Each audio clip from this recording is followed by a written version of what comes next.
everyone. My name is Shyam Kishore and I welcome you all on my official YouTube channel of Aspirants Aboard, Ascend as Aviators.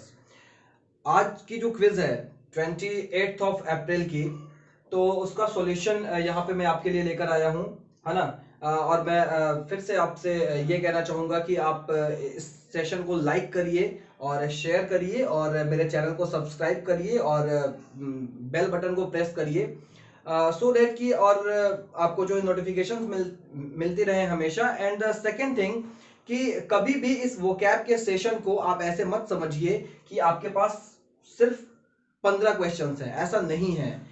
आपको मैं बार बार कह रहा हूं कि 15 questions का मतलब ये होता है कि टोटल 75 वर्ड्स होते हैं और जितने सिनोनिम्स और एंटोनिम्स मैं साथ में बताता रहता हूं, तो इन सब चीजों को लेकर मैं ये कह सकता हूं कि ओवरऑल 120 प्लस ही वर्ड्स आपको सीखने को मिलेंगे एक सेशन में, है ना। सेशन थोड़ा लंबा होता है बट यार वो कम समय में मैं मुझे खुद ही सेटिस्फेक्शन नहीं होती कि मैंने क्या बताया है या मैं क्या चीजों को बता रहा हूं, है ना। तो चलो हम शुरू करते हैं सेशन आज का। हम देखते हैं क्या क्या वर्ड्स हैं हमारे। जो सबसे पहला वर्ड है हमारा वो है जिंगोइज्म एंड सेकंड है हमारा क्वेश्चन प्लॉडिड। सो जिंगोइज्म का हमें एंटोनिम बताना है। क्या बताना है? एंटोनिम बताना है। ये हमारे ऑप्शंस हैं patriotism, flag waving, chauvinism and liberalism. तो मैं आपको बताऊं जिंगोइज्म का जो मीनिंग होता है, जिंगोइज्म का मतलब होता है excessive nationalism. Excessive nationalism current scenario में इसका एग्जांपल ये है कि जो लेफ्ट विंग के लोग हैं, मैं पॉलिटिक्स में नहीं ज्यादा उतरना चाहता हूं बट मैं आपको एज एन एग्जांपल आप इसे समझ जाएंगे बहुत आसानी से। जो लेफ्ट विंग के लोग हैं या जो कम्युनिस्ट लोग हैं या कांग्रेस है या दूसरी जो पार्टी है अपोजिशन है, वो बीजेपी पर यानी जो रूलिंग पार्टी है ना, वो उस पे एक हमेशा उस पे ब्लेम लगाती रहती है कि वो सही है गलत है मैं उसकी बात नहीं करना चाहता हूं, बट उस पे एक ब्लेम लगता रहता है कि ये अति राष्ट्रवाद जो है ये लोग दिखा रहे हैं, अति राष्ट्रवाद दिखा रहे हैं, ये इनके पॉलिटिक्स का हिस्सा है। इनका कोई सच में इनका राष्ट्रभक्ति से कोई लेना देना नहीं है या नहीं, ये तो आप डिसाइड करिए। मैं पॉलिटिक्स की एनालिसिस यहाँ पे नहीं कर रहा हूं, है ना। वो भी करूंगा भाई लेकिन अभी नहीं कर रहा हूं। सो जिंगोइज्म का मतलब होता है कि एक्सेसिव नेशनलिज्म, यू कैन से, जब नेशनलिज्म की फीलिंग बाकी सब चीजों के ऊपर निकल जाए तो हम उसको बोलते हैं, है ना, जिंगोइज्म। सो नेशनलिज्म। और आज के द हिंदू का जो एडिटोरियल आया है ट्रफ्स एंड क्रेस्ट करके, तो उसमें ये इसका यूज किया गया है बिटवीन इंडिया एंड पाकिस्तान, ऐसा कुछ करके इंडिया और पाकिस्तान के बारे में जिंगोइज्म का यूज किया गया। आप एडिटोरियल पढ़िएगा, है ना, तो आपको पता चलेगा। सो जिंगोइज्म का मीनिंग हो गया nationalism and the synonyms are patriotism. Obviously patriotism का मतलब क्या होता है? राष्ट्रभक्ति। So patriotism, chauvinism and flag waving.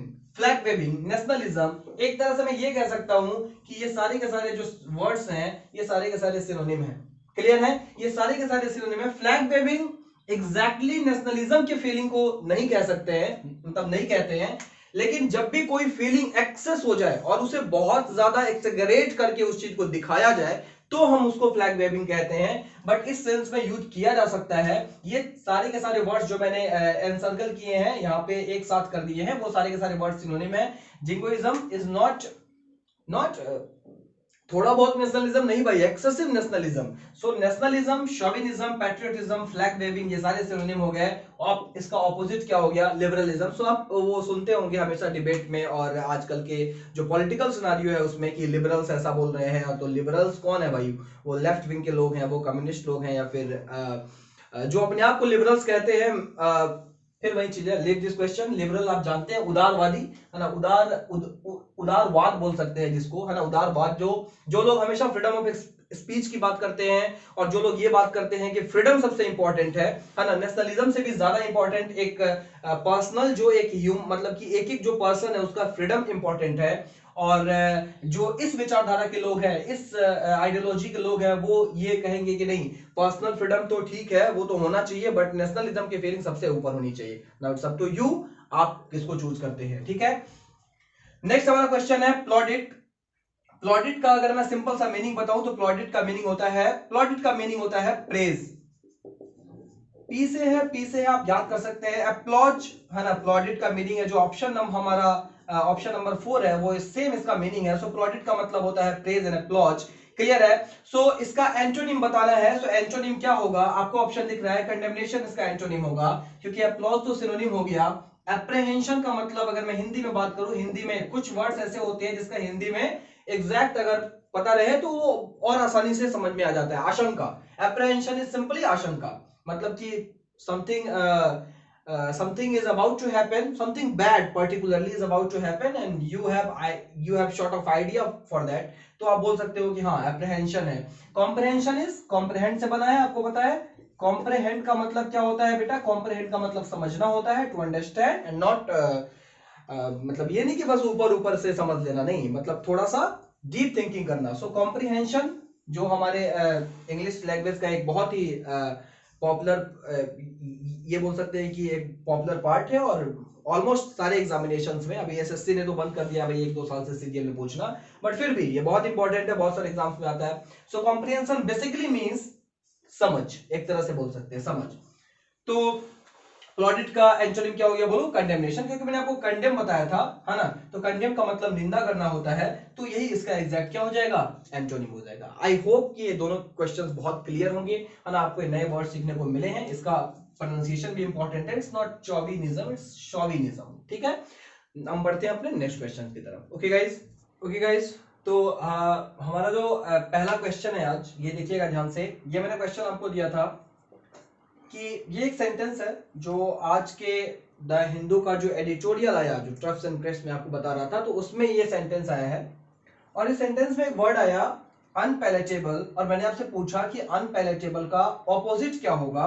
ये सारे ऑप्शंस है आपके सामने, है ना? Palpable, pleasing, pandemic and peaceful. Clear है? तो एक बार सेंटेंस पढ़ते हैं हम लोग। A first stage is early clear eyed recognition of the incoming threat and in the case of COVID-19 at least requires the unpalatable decision to lock down society. Actually ये जो यहाँ स्टेटमेंट स्टार्ट हो रहा है first stage, सो ये हमें एक idea दे रहा है कि जो एडिटर है इसका, जो भी इसको लिखा है, जिसने इस एडिटोरियल को लिखा है, वो कुछ मेजर्स बता रहा है, कुछ ये हम ये कह सकते हैं कुछ सॉल्यूशंस बता रहा है, स्टेप वाइज, फेज वाइज। तो उसका फर्स्ट स्टेज उसने ये बताया है ना?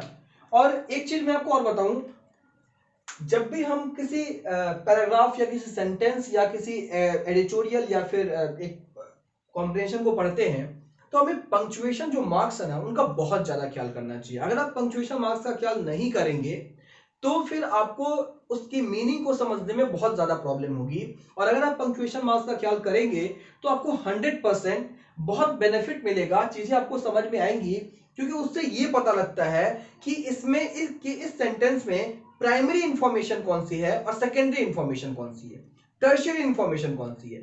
सेकेंडरी और टर्शियरी इंफॉर्मेशन से मेरा मतलब है एग्जांपल्स और सपोर्टिंग स्टेटमेंट्स जो होते हैं, ये हमेशा हमारे क्या होते हैं बोलो? ये हमारे सेकेंडरी या टर्शियरी इंफॉर्मेशन होती है। जो प्राइमरी इंफॉर्मेशन है, फॉर एग्जांपल अगर ये बड़े से सेंटेंस को मुझे छोटा करना हो तो मैं क्या कहूंगा?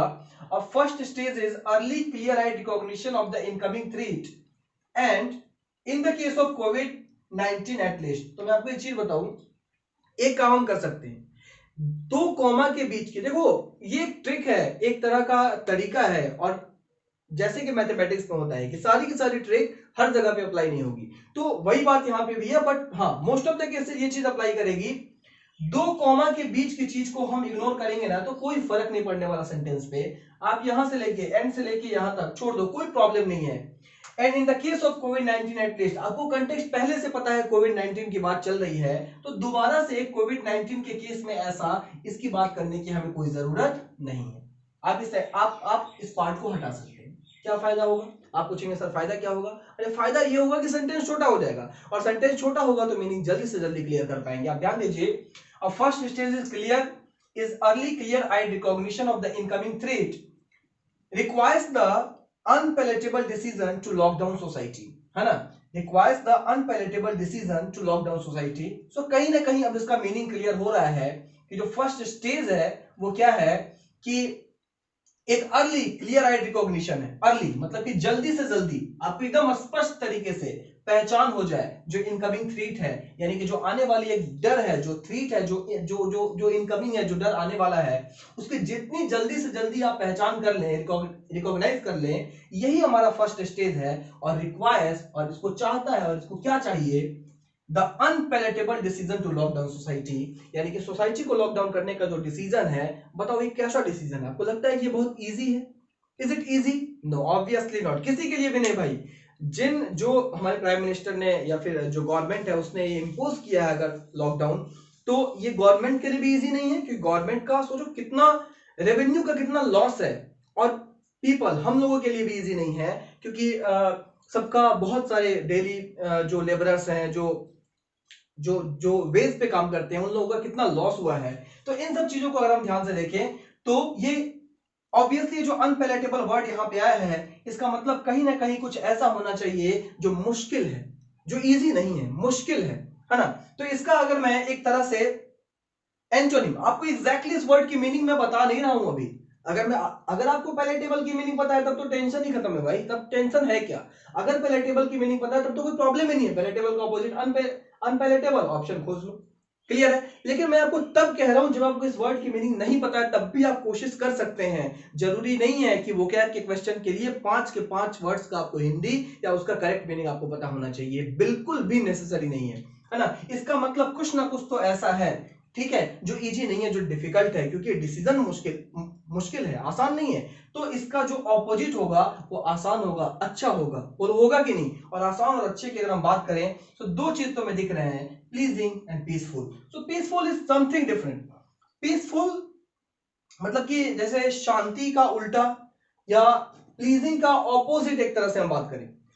देखो, आंसर तक भले ही ना पहुंचे, बट हाँ, हम 2 ऑप्शंस तक तो पहुंच चुके हैं, 2 ऑप्शंस तक तो पहुंच चुके हैं, है ना? हम 4 ऑप्शंस में से 2 को तो हमने क्या किया, 2 ऑप्शंस को हमने एलिमिनेट किया है। तो ये एक अप्रोच है, आप इस तरीके से सोचेंगे तो फायदा होगा। मीनिंग पता रहेगा तो निकालना आसान होगा, है ना? और अगर 50-50 भी करेंगे तो भाई कम से कम प्रोबेबिलिटी ज्यादा होगी आंसर सही होने की। होता है ना कि लास्ट में यार 2 पे बच गया है, चलो कुछ ना कुछ लगा देता हूं, तो प्रोबेबिलिटी ज्यादा होगी। हालांकि इसे करना नहीं चाहिए, बहुत कुछ रेयर केसेस हैं जब ऐसा करना चाहिए, मैं आपको बताऊंगा बाद में, है ना? लेकिन यहां पे ध्यान दें, अगर हम पैलेटेबल वर्ड की बात करें, तो पैलेटेबल वर्ड का मतलब होता है, पैलेटेबल वर्ड की मीनिंग होती है डिलीशियस, सिंपल। पैलेटेबल का मतलब डिलीशियस होता है। मतलब पैलेटेबल का मतलब क्या होता है, एक तरह से हम कह सकते हैं कि पैलेटेबल का मतलब प्लीजिंग होता है। डिलीशियस हालांकि खाने को बोलते हैं, बट पैलेटेबल थोड़ा सा मोर जनरलाइज्ड वर्ड पैलेटेबल इज, सिर्फ फूड के बारे में नहीं है, और भी चीजों के बारे में हो सकता है। सो पैलेटेबल का मतलब प्लीजिंग, डिलीशियस, जो अच्छा हो, है ना? आपको मैंने क्या बताया था, एक वर्ड आपको याद है, एपेटाइजिंग, जो इंटरेस्ट बढ़ा दे, जो हंगर बढ़ा दे उसको। तो ये सारे के सारे वर्ड्स क्या हो गए बेटा, सिनोनिम हो गए। तो इसका opposite unpalatable, antonym pleasing. Clear? Pandemic तो आपको पता ही है ना, पैंडेमिक अभी चल रहा है, बट शायद बहुत सारे लोगों को एपिडेमिक और पैंडेमिक में डिफरेंस पता नहीं होगा, तो मैं थोड़ा सा आपको इसको क्लियर कर देता हूं। And another word is palpebral, so I would like to tell you the meaning of palpable even. So palpable is somewhat related to pulp. So pulp मैं आपको बता चुका हूं, आपको मैंने मिलो वर्ड बताया था, है ना? मिलो वर्ड का मीनिंग मैंने क्या बताया था कि रिलेटेड टू पल्प, है ना? जो पल्प से रिलेटेड हो, ठीक है? तो पल्प से पल्पेबल बना है, तो पल्प का मतलब क्या होता है, पल्प का मतलब क्या होता है, वो राइपन पार्ट होता है किसी चीज का, किसी फ्रूट का, है ना? Ripen part. सो पल्प का मतलब वो, इसको हिंदी में जैसे वो मैंगो का एग्जांपल मैंने आपको दिया था, गुदा, है ना? तो पल्प का राइपन पार्ट, क्लियर है? मेलो वर्ड मैंने आपको बताया था। सो पल्पेबल क्लियर है, pleasing pandemic. Now see here, answer तो क्लियर है भाई, बट एक बार जरा हम बाकी वर्ड्स पे ध्यान देते हैं। एक वर्ड है एंडेमिक, एक वर्ड है एपिडेमिक,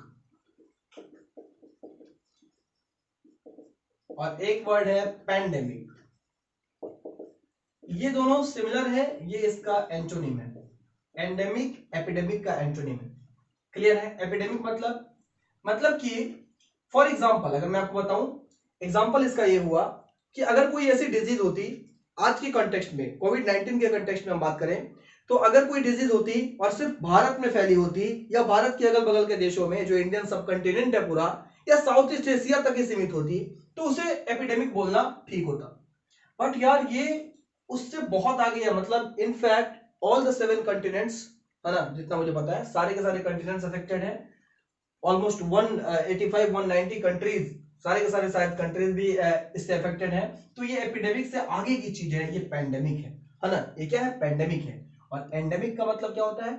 सो एंडेमिक का मतलब जो इतना फैला नहीं हो, जो लोकल हो, जो क्या हो?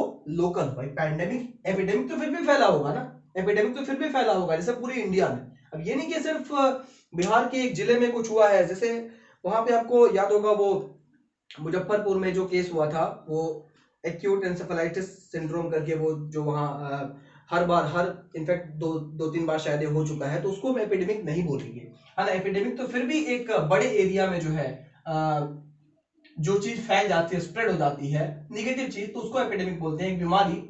Endemic, local. सो एंडेमिक का सिनोनिम क्या होगा बेटा? लोकल होगा। सो एंडेमिक का सिनोनिम क्या होगा? इंडिजेनस। एक तरह से बोल सकते हैं स्वदेशी, मतलब वही का।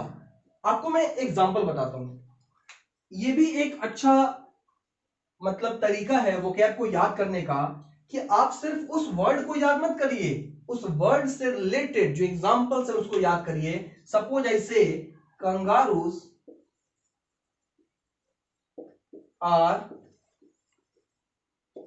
Endemic to Australia. समझ में आपको? Kangaroos are endemic to Australia. देखो एंडेमिक टू होता है, एंडेमिक ऑफ या एंडेमिक फ्रॉम नहीं। सो एंडेमिक टू ऑस्ट्रेलिया मतलब कि ऑस्ट्रेलिया से रिलेटेड, सिर्फ ऑस्ट्रेलिया में कंगारू पाए जाते हैं, वहां के लोकल वो है। So endemic, epidemic and pandemic. Is it clear guys? बोलो समझ में आया कि नहीं? है ना। हम लोग देखते हैं अपना अगला क्वेश्चन जो है। नेक्स्ट जो हमारा क्वेश्चन है क्या है? एक वोकैब का क्वेश्चन है, फॉरलॉर्न। फॉरलॉर्न वर्ड का अगर बिल्कुल हिंदी में बात करें, इसका मतलब होता है बेचारा। भाई बेचारा वर्ड तो आपने बहुत बार बोलता है ना। सो फॉरलॉर्न का मतलब होता है बेचारा। इंग्लिश में बात करें सो बेचारा वो है जिसको छोड़ दिया गया हो, अबंडन। बेचारा वो है जिसका जो डिप्राइव्ड है, जिसको जिसको छोड़ दिया गया है, जिसपे मतलब कि अबेंडन होने की वजह से जो दुखी है, जो अबेंडन होने की वजह से क्या है? उदास है, सैड है ना। तो उसको हम क्या बोलते हैं? फॉरलॉर्न बोलते हैं। सो फॉरलॉर्न का एंटोनिम क्या होगा बोलो? ऑब्वियसली सॉरोफुल तो होगा नहीं, एंटोनिम बताना है। एनकरेजिंग भी नहीं होगा, बिल्कुल नहीं होगा। एनकरेजिंग का क्या मतलब हुआ, है ना? Sorrowful, encouraging, cheerful. और ये एक वर्ड देखिएगा, वो भी गॉन। क्या वर्ड है? वो भी गॉन। तो जरा इस वर्ड को ध्यान देते हैं।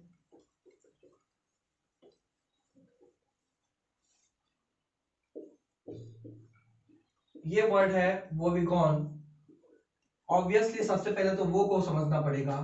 तो वो का मतलब सॉरो होता है ना। वो का मतलब क्या होता है? सॉरो होता है। सो वो फुल बोलते हैं, यानी सॉरोफुल। कोई आदमी उदास है, सैड है, सो वो फुल बोलते हैं। समझ में आया कि नहीं बोलो? सो वो भी गॉन का मतलब कहीं ना कहीं वो से रिलेटेड है। बोलो समझ में आया कि नहीं? बट हमें तो फॉरलॉर्न का क्या बताना है? एंटोनिम बताना है। फॉरलॉर्न अगर नेगेटिव वर्ड है तो ये भी नेगेटिव है ना। ये भी नेगेटिव है, ये पॉजिटिव है, ये पॉजिटिव है।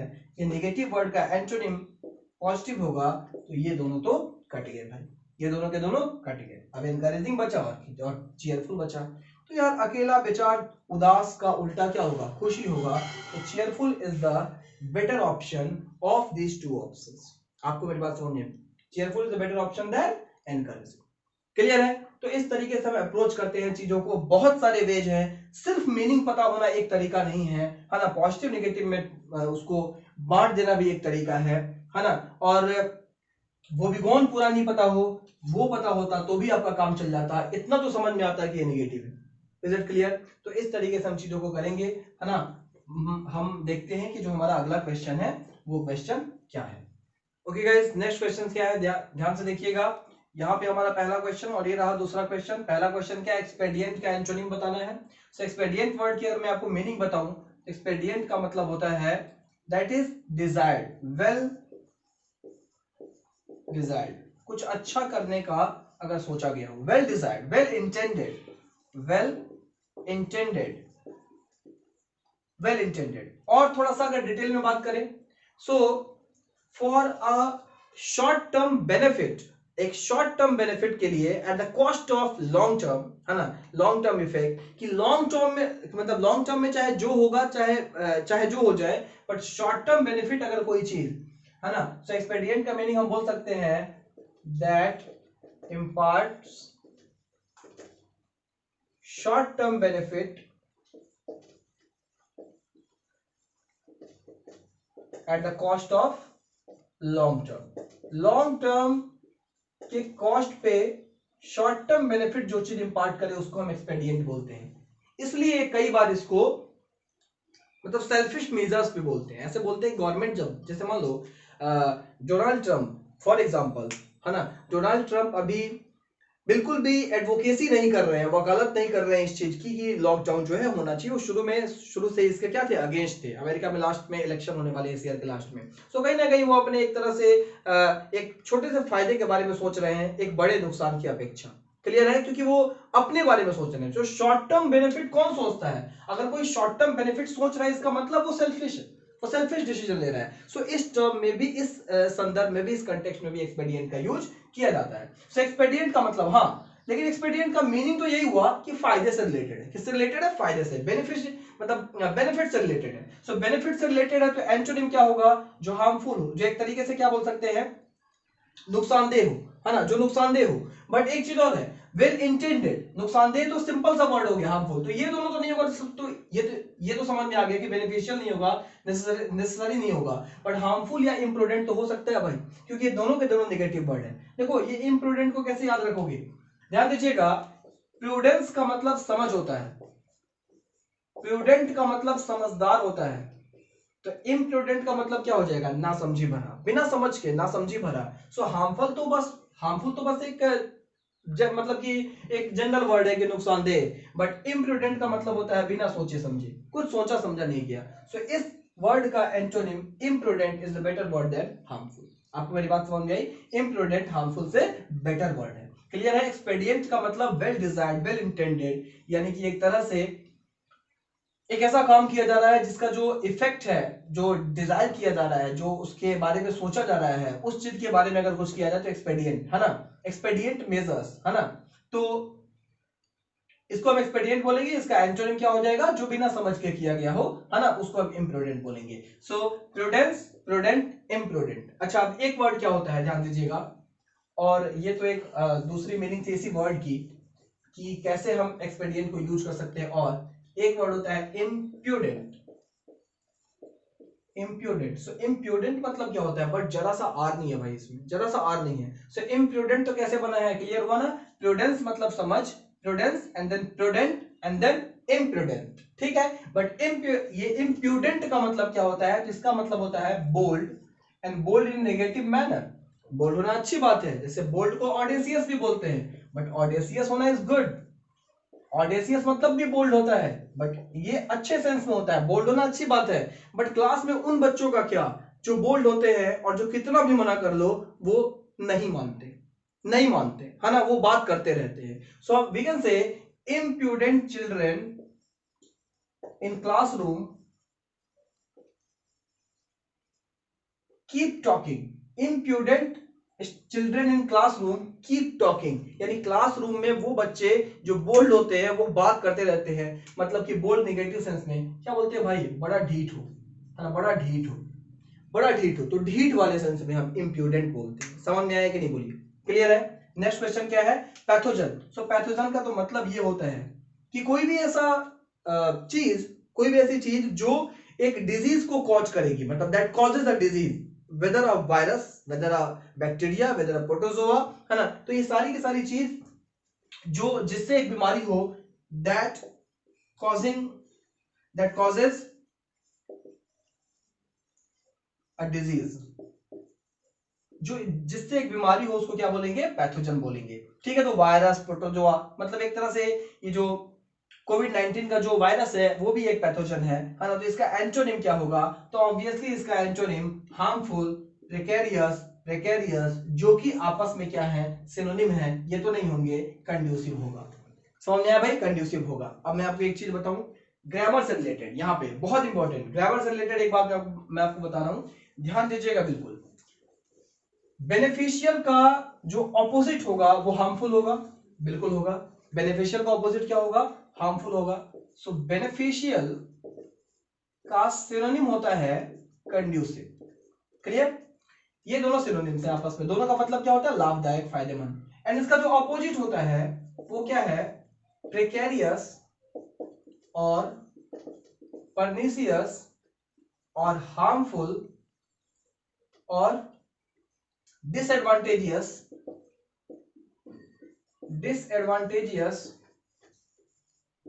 मोस्ट ऑफ द केसेस अगर इन सारे, ये भले ही लाभदायक मतलब हो या हानिकारक, है ना, ये आपस में एंटोनिम है, ये सारे सिनोनिम, ये सिनोनिम, बट ये आपस में एंटोनिम है।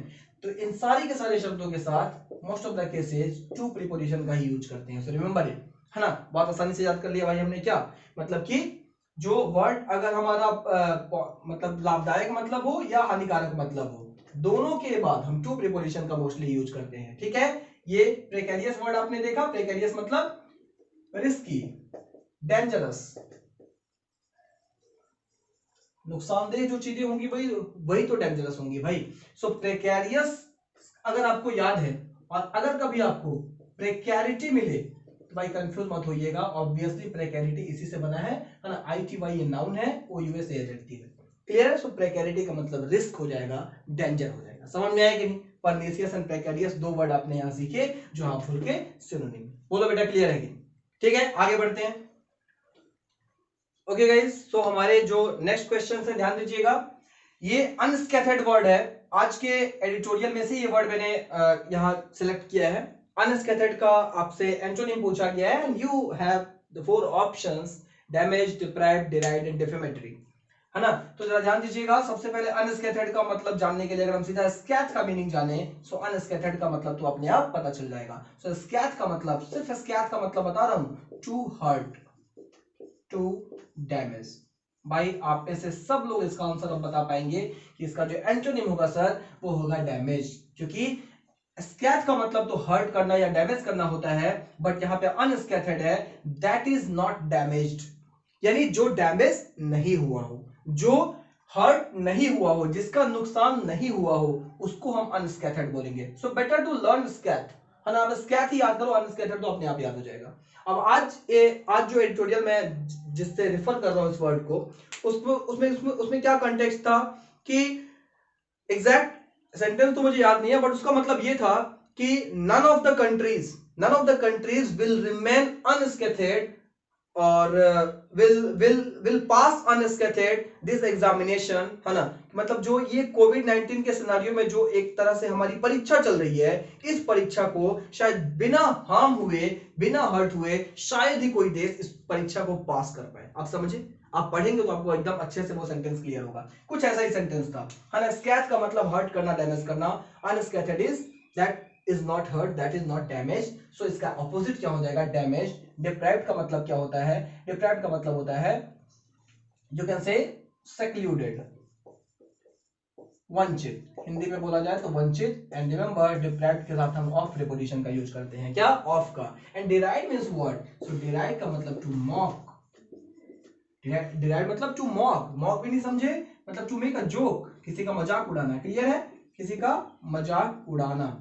सो डिराइव्ड से बहुत सारे वर्ड बनते हैं, अगर आप कभी ये डिरेसिव वर्ड देखो तो ये डिराइव्ड से ही बना है, मतलब कि एक तरह से बोल सकते हैं कि मजाक उड़ाने से रिलेटेड है। क्लियर है?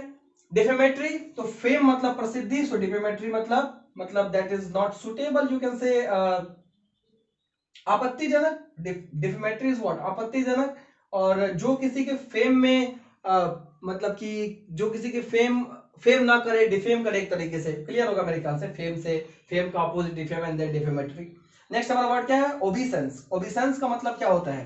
तो देखो बहुत आसानी से मैं आपको याद कराता हूं। ओबिसेंस का मतलब एन, यहां से ओबे से आपको याद रहेगा, देखिएगा ध्यान से, एन OBE से ओबे याद रख लोगे? बिल्कुल याद रख लेंगे सर, आप कहेंगे हाँ सर रख लेंगे। Obeisance and obedient, and obedient attitude, and obedient attitude, ये इसका मतलब होता है। So obeisance, obedient attitude, obeisance, obeisance, obedient attitude. Clear है? ओबे, ओबे, ओबेडिएंट याद रहेगा भाई। तो इसका सिनोनिम पूछा गया। क्या पूछा गया? सिनोनिम। ठीक है, तो synonym negligence, abstinence, abdication. No, deference, deference का मीनिंग बता चुका हूं, क्या बोलो, रेस्पेक्ट। तो एक तरीके से ओबीडियंट एटीट्यूड, तो ओबीडियंट एटीट्यूड आदमी किसके प्रति रखेगा, जिसकी आप रेस्पेक्ट करते हैं। सो ओबीसेंस का जो सिनोनिम हो जाएगा वो क्या हो जाएगा, डेफरेंस हो जाएगा। Deference, not difference, deference. Deference, indifference, diffidence सब बता चुका हूं आपको। Now negligence is okay, negligent से बना है ना, जानकारी नहीं है तो नेग्लिजेंस बोलेंगे। एंड जो बाकी दोनों वर्ड है उन दोनों को जरा डिस्कस करते हैं with their proper meaning and uses, क्योंकि बहुत मतलब फ्रिक्वेंटली यूज्ड वर्ड्स हैं। ध्यान दीजिएगा, वर्ड होता है एब्स्टेन, एंड देन वर्ड होता है रिफ्रेन, एंड देन होता है एब्डिकेट। हाँ, एब्डिकेट इधर लिखता हूं, सो एब्डिकेट, और जिससे बना है एब्डिकेशन। क्लियर है। सो एब्स्टेन और रिफ्रेन का मतलब एक तरह से हिंदी में बोला जाए तो इसका मतलब होता है परहेज करना, किसी चीज से परहेज करना। बट जनरली परहेज तो बहुत सारी चीजों से किया जा सकता है।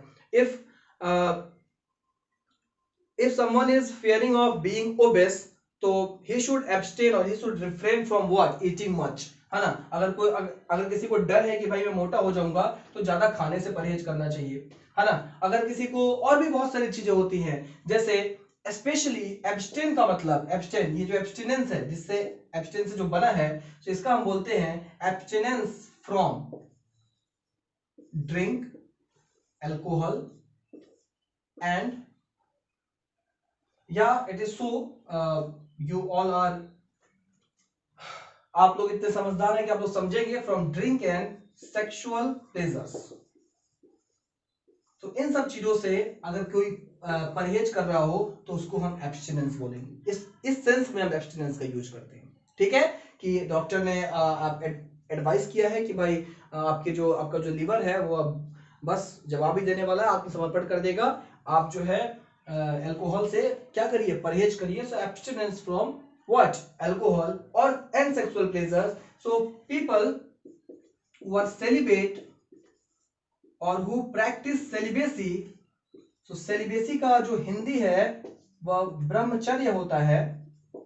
सो जो लोग ब्रह्मचर्य को प्रैक्टिस करते हैं, जो लोग सेलिब्रेट होते हैं, वो एक तरह से they are actually they are abstaining from what, sex. तो ये हम कह सकते हैं, ऐसे आप समझ सकते हैं, इस तरीके से हम यूज करते हैं। Clear. And what next, abdication. So abdication का मतलब होता है किसी चीज का त्याग। सो त्याग तो बहुत सारी चीजों का होता है, फिर वही बात है, त्याग के लिए बहुत वर्ड, सेक्रीफाइस होता है, रिनंसिएशन होता है, बहुत सारी वर्ड। लेकिन abdication generally, abdication of a post, abdication of government, abdication of throne, गद्दी का, पोस्ट का, शासन का, सत्ता का त्याग करना, उसको हम क्या बोलेंगे, एब्डिकेशन बोलते हैं, है ना। जनरल सेंस में तो सेक्रीफाइस आप जानते ही हो। बोलो समझ में आया कि नहीं, क्लियर है भाई। और जो ये दुनियादारी की चीजें हैं, है ना, वर्ल्डली प्लेजर्स को अगर कोई त्याग कर दे तो उसको हम रिक्लूज बोलते हैं। रिक्लूज का मतलब वर्ल्डली प्लेजर्स को छोड़ देना। ठीक है, इसलिए वहां से फिर रिक्लूसिव वर्ड बनता है। क्लियर। फिर कभी आएगा वो वर्ड तो देखेंगे, बाकी सारे वर्ड तो क्लियर हो गए भाई। सो इसका सिनोनिम क्या था यहाँ पे, डिफरेंस रिस्पेक्ट। क्लियर है गाइस। नेक्स्ट क्वेश्चन देखना चाहिए हमें, है ना। नेक्स्ट क्वेश्चन क्या है देखते हैं ध्यान से, है ना। पहला क्वेश्चन हमारा ये insinuate, and second one is sardonic. So insinuate का मतलब होता है टू हिंट। क्या मतलब होता है, टू हिंट, और इसका सीधा सीधा सिनोनिम होता है elude. So elude is different. Allure मतलब कि टू ल्योर और टू अट्रैक्ट, किसी को अट्रैक्ट करना, तो उसको हम क्या बोलेंगे, ल्योर करना, अट्रैक्ट करना, एल्योर। बट एल्योर का मतलब क्या होता है, हिंट देना। क्या देना, हिंट देना। सो इंसिनुएट का सिंपल मीनिंग होता है हिंट देना, यही इसका आंसर है। क्लियर है। स्ट्रगल आप जानते हैं, ट्रस्ट जानते हैं, रिडिक्यूल अभी मैंने आपको डिराइड बताया ना, अभी मैंने आपको क्या बताया, डिराइड। ठीक है, और फिर मैंने डेरिसिव बताया। तो एक तरीके से रिडिक्यूल से रिडिक्यूलस बनता है। क्या बनता है, रिडिक्यूल, बोलते हैं इट्स रिडिक्यूलस, मतलब ये हंसने लायक है, ये मजाक करने लायक है। सो डिराइड और मॉक, ये इसका सिनोनिम। क्लियर है। ये क्वेश्चन आसान है। इंसिनुएट का सीधा मीनिंग हिंट, एल्यूट का मतलब हिंट होता है। क्लियर। नेक्स्ट सैडोनिक। सैडोनिक में आपको कैसे याद कराता हूं, आप ध्यान दीजिएगा बहुत। सैरेडोनिक, सैरेडोन वाला ऐड देखा था, वो सैरेडोन, सिर्फ एक सैरेडोन और सर पल भर में आराम, ये वाला ऐड देखा था भाई। ठीक है, बस याद कराने का तरीका बता रहा हूँ, नेमोनिक ट्रिक है एक तरीके से आप बोल सकते हैं। वो ऐड बहुत फनी था कि पल भर में आराम और सिर्फ एक सेरेडॉन। तो बहुत फनी था कि नहीं था बोलो। अब आगे से जब भी ये वर्ड आएगा तो ये याद कर लेना, फनी लगा हो या नहीं लगा हो, है ना, सिर्फ याद करने के लिए है। सो इस सेरेडोनिक का मतलब वो सेरेडॉन का एड बहुत फनी था, बहुत मजाक किया था, है ना। तो इस तरीके से इसका जो मीनिंग होगा डिस्डेनफुल, स्कॉर्नफुल हम बोल सकते हैं, फनी, डिस्डेनफुल, स्कॉर्नफुल। क्लियर है? मतलब कि जिसपे आप हंस सके, जो एक मजाकिया है, that you can say that catalyzes और enhances what laughter, जिसपे आप हंस सकते हैं। ल्यूसिड का मतलब तो पता ही है आपको, स्पष्ट होता है, क्लियर होता है। इंटेलेक्चुअल मतलब बौद्धिक होता है, इंटेलेक्ट से रिलेटेड है। इंटेलेक्ट का मतलब बुद्धि होता है, इंटेलेक्ट का मतलब बुद्धि होता है। तो जाहिर सी बात है कि इंटेलेक्चुअल का मतलब बौद्धिक हो जाएगा। एंड ब्रूटल का मतलब क्या होता है? सो ब्रूटल का मतलब क्या होता है? बोलते हैं ब्रूटल अटैक, मतलब किसी ने किसी को बहुत बेरहमी से मारा है। So brutal is in that sense savage और वाइल्ड और what, cruel, something like that. But generally हम ब्रूटल वर्ड का यूज कब करते हैं? ब्रूटल अटैक बोलते हैं ना, ब्रूटल अटैक, ब्रूटली अटैक्ड, है ना, ब्रूटली बीटन, ब्रूटली बीटन, बहुत जैसे क्या बोलते हैं उसको हिंदी में, ब्रूटली बहुत निर्दयता से मारा गया, है ना, समथिंग जैसे पिटीफुल का जैसे ऑपोजिट हो गया, कि दया का ऑपोजिट है, बिल्कुल ही निर्दयता से किसी ने किसी को मारा है। तो स्कॉर्नफुल ऑब्वियसली मैंने आपको यहाँ पे बता दिया कि सैरडोनिक से सैरडॉन याद करना है। सैरडॉन का फनी था, फनी, डिस्डेनफुल, स्कॉर्नफुल, सिनोनिम क्या हो जाएगा? Scornful. Is it clear guys? बढ़ते हैं नेक्स्ट क्वेश्चन की तरफ। Okay guys, so we are finally left with 5 questions out of the 15 questions. तो हम एक एक करके क्वेश्चंस को देखते हैं, ध्यान दीजिएगा। The first word is jettison. All the questions are of synonyms only. So synonym बताने हैं हमें, जेटिसन का बताना है। जेटिसन का मतलब क्या होता है? जेटिसन का जो ऑप्शन दिया हुआ है, control, limit, stir and discard. सबसे पहले स्टीर का मतलब मैं आपको बता दूं। तो स्टीर का मतलब होता है, ये वर्ब भी है और बेटा ये नाउन भी है। अगर ये वर्ब है तो इसका मतलब होता है to shake. To shake like what? जैसे a glass full of water and you add some salt in it or some sugar in it and you then stir it. आप उसको क्या करते हो? चलाते हो, हिलाते हो, so that it dissolves। तो उसको स्टिर करना बोलेंगे। एंड अगर किसी चीज को आप हिलाते हो, उस चीज को चलाते हो, तो उसमें कोलाहल पैदा होता है। उसमें एक तरह से वो शांत तो नहीं है, वो पीसफुल तो नहीं रह गया। वो जो मास है वाटर का, वो जो मास है वो अब शांत तो नहीं रह गया, वो स्थिर नहीं रह गया। तो एक तरह से स्थिर का नाउन के सेंस में क्योस भी मतलब हो सकता है, यानी कि शोरगुल, कोलाहल, जहां पे चीजें शांत नहीं है। तो उसी सेंस से याद कर लो कि जब किसी चीज को शेक करेंगे, वो एग्जांपल है ना, चीनी और शुगर एंड वाटर वाला, तो उससे आप याद करिए कि उससे एक कोलाहल पैदा हुआ, एक क्योस पैदा हुआ उस वाटर के मास में। तो वहां से इसका मीनिंग ये भी हो जाता है। बाकी अगर हम बात करें, कंट्रोल इज ओके। कंट्रोल आपको पता है, एमिट का मतलब निकलना, एमिट करना। जैसे light is emitted from what? Sun. और द सन एमिट्स लाइट, और एनी सोर्स ऑफ लाइट, जो भी सोर्स ऑफ लाइट है वो लाइट एमिट करता है। एमिट मतलब वहां से निकलना। एंड डिस्कार्ड का मतलब उस चीज को छोड़ देना। डिस्कार्ड का मतलब क्या? उस चीज को छोड़ देना। ठीक है। डिस्कार्ड का मतलब जैसे कि क्या बोलेंगे इसको? टू डिस्कार्ड जानते होगे, क्या हिंदी में बोलूं? डिसमिस। टू डिसमिस बोल सकते हैं शायद। हाँ ठीक है, डिसमिस बोल सकते हैं। और क्या बोल सकते हैं? डिस्चार्ज बोल सकते हैं, है ना, डिसमिस, डिस्चार्ज। क्लियर है कि उस चीज को डिस्कार्ड कर देना, हटा देना। सो जेटिसन का अगर मैं मीनिंग की बात करूं, तो जेटिसन की मीनिंग यही होती है। जेटिसन का मतलब होता है कि जैसे जनरली हम इसको कैसे यूज करते हैं। जेटिसन का यूज तब करते हैं जब कोई एक एयरक्राफ्ट हो, या एक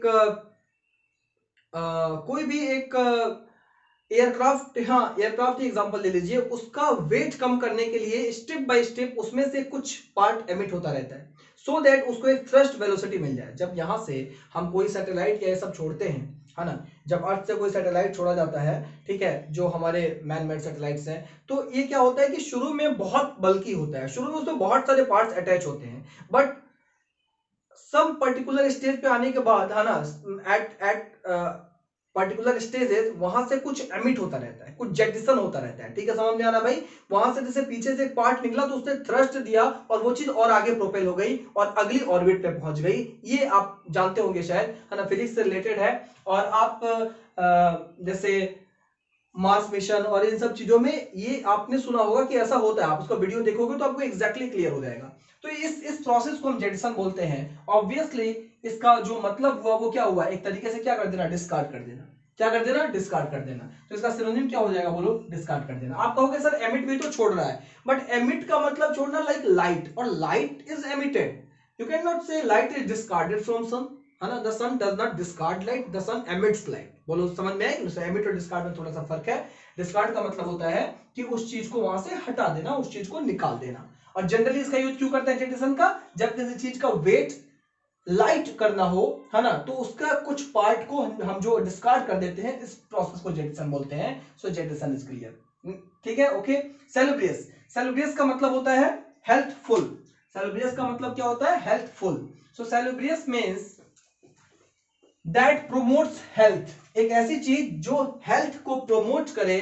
सो सेलुब्रियस का मीनिंग हो गया that promotes health, you can say helpful, okay, helpful, clear है। salubrious, listless, listless अनगिनत, illustrious। अब illustrious का मतलब यहां ध्यान से देखिए, illustration का मतलब क्या होता है, illustration का मतलब होता है एग्जाम्पल। illustrious का मतलब क्या होता है, बोलो, एग्जाम्पल। अब illustrious का मतलब illustration का मतलब एग्जाम्पल होता है। अच्छा, illustrious का मतलब एग्जाम्पल से रिलेटेड। देखिए थोड़ा सा वहां से मैं मतलब कि ठीक है उसी के जैसा मीनिंग है, बट इसका मतलब एक्चुअली वेल नोन हो जाता है। अब आप कहेंगे कि सर वेल नोन कैसे हो गया इसका मतलब इलिस्ट्रियस मतलब जिसको एक तरह से प्रोमिनेंट का सिनोनिम बोल सकते हैं। बहुत लोग जिसको जानते हैं, जो प्रख्यात है, विख्यात है, वेल नोन है, अलग है सबसे, है ना, भीड़ का हिस्सा नहीं है, वो अलग है, उसमें कुछ अलग क्वालिटीज हैं। ऐसा क्यों भाई, एग्जाम्पल हम किसका देते हैं, है ना, हम एग्जाम्पल देते हैं सचिन तेंदुलकर का, हम एग्जाम्पल देते हैं अमिताभ बच्चन का, हम एग्जाम्पल देते हैं आपको अलग अलग फील्ड के जो भी लोग हैं उनका एग्जाम्पल देते हैं, ठीक है। तो अटल बिहारी वाजपेयी का एग्जाम्पल देते हैं। तो क्यों देते हैं, जो एग्जाम्पल जिसका दिया जा रहा है ना वो बहुत अलग है, वो वेल नोन है, तभी उसका एग्जाम्पल दिया जा रहा है। आप इस तरह से याद कर सकते हैं। बोलो समझ में आया कि नहीं, इसका एग्जाम्पल दिया जाता है, वो अलग होता है, वो विख्यात होता है, प्रख्यात होता है, वेल नोन होता है, इसलिए उसको इलस्ट्रियस बोलेंगे। होलसम, होलसम का साउंड, साउंड मतलब एक तो आवाज होता है, सेकंड साउंड का मतलब होता है wholesome. Wholesome means again the same thing, helpful. जैसे जैसे we must adopt sound habits, है ना, we must adopt sound habits. So we can say sound habits. So sound habits मतलब क्या यहाँ साउंड का मतलब आवाज है, नहीं भाई, यहाँ साउंड का मतलब है कि हेल्थफुल, हेल्थी हैबिट्स। क्लियर है। सो होलसम का मतलब साउंड होता है, और एग्जैक्टली यही इसका सिनोनिम है। सो सैलुब्रियस का सिनोनिम क्या हो जाएगा, होलसम, और इसका सिनोनिम क्या हो जाएगा, साउंड। तो आप याद रखिएगा, साउंड का मतलब सिर्फ और सिर्फ आवाज नहीं होता है, साउंड का मतलब होता है बहुत अच्छा, अच्छा किसी चीज में, जनरली हेल्थ से रिलेटेड होलसम यूज करते हैं। एंड प्रोमिनेंट तो आपको पता है, एमिनेंट, प्रोमिनेंट, इमिनेंट सब बता चुका हूं। प्रोमिनेंट का मतलब क्या होता है, जो फेमस है। नेक्स्ट वर्ड है हमारा क्या, एब्जेक्ट। बोलो क्या वर्ड है, abject. Now I am telling you, you can say it a trick, or you can say it an observation, whatsoever you like, you can refer it, but generally abject word is preceded by what, poverty। मतलब कि अगर poverty के पहले blank हो, कभी poverty के just पहले blank हो, फिल इन द ब्लैंक हो, और ऑप्शन में एब्जेक्ट हो, तो भाई ज्यादा सोचने की जरूरत नहीं है, जस्ट टिक और एब्जेक्ट, एब्जेक्ट को टिक कर दीजिए, ठीक है, भगवान का नाम लेके टिक कर दीजिए, क्योंकि 90% टाइम एब्जेक्ट पावर्टी बोलते हैं हम लोग, 10% आपकी किस्मत खराब है तो भाई कुछ नहीं हो सकता। क्लियर है। देखो ऐसे मजाक वाली बात नहीं है, सच में आप जब भी एब्जेक्ट वर्ड को देखेंगे तो most of the time abject poverty ही लिखा होगा। क्या लिखा होगा, एब्जेक्ट पावर्टी ही लिखा होगा। नाउ एब्जेक्ट का मतलब क्या होता है, तो एब्जेक्ट का मतलब होता है मीन, यानी नीच बोल सकते हैं, अधम, बहुत अच्छा वर्ड है हिंदी में, अधम, नीच, मीन, एब्जेक्ट। और एब्जेक्ट का सिनोनिम क्या है, डिस्पिकेबल। क्या है, despicable. Now see here, there is a word adapt, there is a word adopt, and there is a word adapt. So what do you think, adapt is a verb, adapt करना, to embrace, or you can say to accept, to accept, और to embrace, accept कर लेना, adapt कर लेना, खुद को ढालना उस चीज में, है ना, खुद को ढालना। एक्वाइंट भी बोलते हैं इसको, टू एक्वाइंट, है ना, खुद को उस चीज में ढालना, टू एक्वाइंट, जान पहचान होना, टू एक्वाइंट भी बोल सकते हैं। एडॉप्ट, एडॉप्ट का मतलब क्या होता है? एडॉप्ट का मतलब क्या होता है? एडॉप्ट का मतलब होता है जैसे कि उस चीज को स्वीकार कर लेना या उस चीज को गोद लेने के सेंस में, गोद लेना, है ना। अब क्या है कि जैसे हमें गुड हैबिट्स को एडेप्ट करना चाहिए, बट एक चाइल्ड को एडेप्ट नहीं करना चाहिए, अडॉप्ट करना चाहिए, तो वो तो उस वाले सेंस में थोड़ा अलग हो गया, स्वीकार करने के सेंस में। सो वी कैन से कि एडेप्ट का मतलब भी टू एक्सेप्ट होता है, और व्हाट कैन वी से, मतलब कि to to to bring oneself in routine with, है ना, कि अपने आप को एक रूटीन में लाना, उसको अडेप्ट करना बोलते हैं, अडेप्टेबिलिटी बोलते हैं कि भाई हिंदी पता ही नहीं क्या होगा, बट स्वीकार करना एक तरीके से उस चीज के अंदर ढाल लेना, ढालना, है ना, ढालना जैसे बोल सकते हैं, अडेप्ट करना, ढालना, ठीक है। पता नहीं एक्सेप्ट एग्जैक्टली हो गया है कि नहीं, बट कॉमन वर्ड्स आप समझते होंगे, ठीक है। एडॉप्ट का मतलब बोल देना, स्वीकार करना किसी चीज को। एंड एडेप्ट, सो एडेप्ट का मतलब क्या होता है? एडेप्ट कैसे आपको पता चलेगा? सबसे पहले तो एप्ट याद करो, देन इनेप्ट याद करो, देन एडेप्ट याद करो, ठीक है। सो एप्ट, एप्ट भले यहाँ पे ए का ई हो गया, लेकिन ये इसका एप्ट, एप्टीट्यूड से याद करो। एप्ट कहां से याद करिए? एप्टीट्यूड से। और तो एप्ट का मतलब एक तरह से स्किल होता है। क्या होता है? स्किल। सो एप्ट का मतलब ableness, ability, you can say. Apt का मतलब एक तरह से एबिलिटी हो गया। सो एप्ट एप्टीट्यूड से याद रखोगे आप। क्वांटिटेटिव एप्टीट्यूड का हिंदी क्या होता है?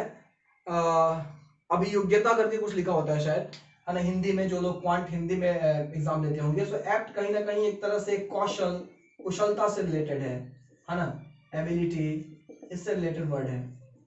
तो इसका जस्ट ऑपोजिट क्या है बोलो?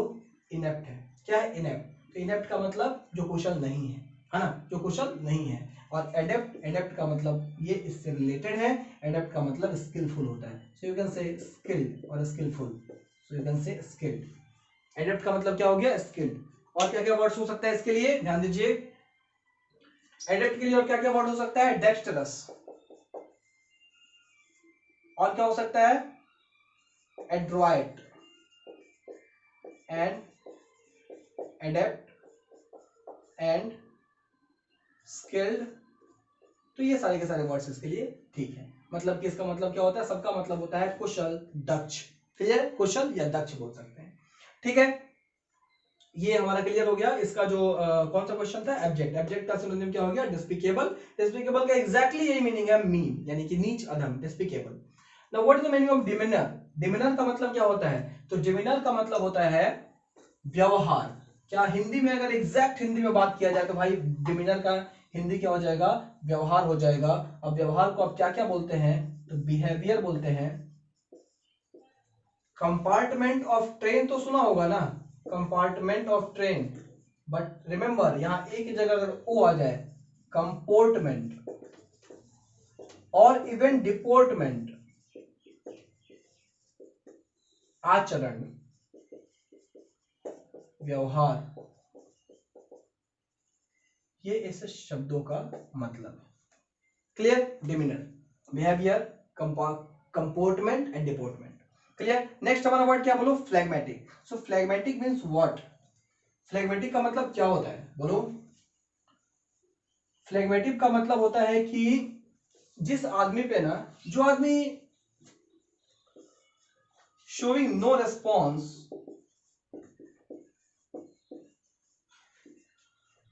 ईदर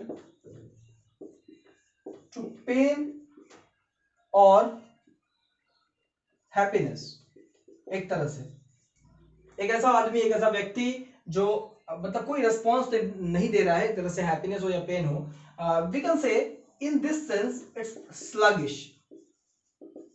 स्लगिश मतलब स्लो, धीरा व्यक्ति, धीमा व्यक्ति, बहुत धीरे धीरे सोचने वाला, है ना। आप बात भी बता रहे हो तो पता चला थोड़ी देर बाद हंस रहा है या खुल के नहीं हंस रहा है। सो इस तरह का कुछ आदमी स्लगिश और slow, you can say phlegmatic. Clear है? Now what about redolent? So redolent का मतलब क्या होता है? ध्यान दीजिएगा, रिडोलेंट का मतलब होता है एरोमेटिक, फ्रैग्रेंट,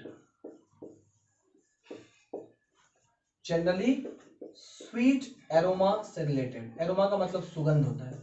एरोमा का मतलब क्या होता है बोलो? सुगंध होता है। एरोमा का मतलब सुगंध, स्मेल। एरोमा, एरोमा का मतलब स्मेल। बट स्मेल तो बैड एंड गुड हो सकता है, but aroma word generally use करते हैं स्वीट, मतलब कि अच्छे अच्छे स्मेल के लिए। ठीक है, पंजेंट स्मेल हो तो आया तो वैसा स्मेल हो तो यूज नहीं करेंगे एरोमा फिर। सो एरोमा से एरोमेटिक बना है, फ्रेग्रेंस से फ्रेग्रेंट बना है। सो रेडोलेंट का मतलब ये होता है। What about stolid? सही है, स्टॉलिड।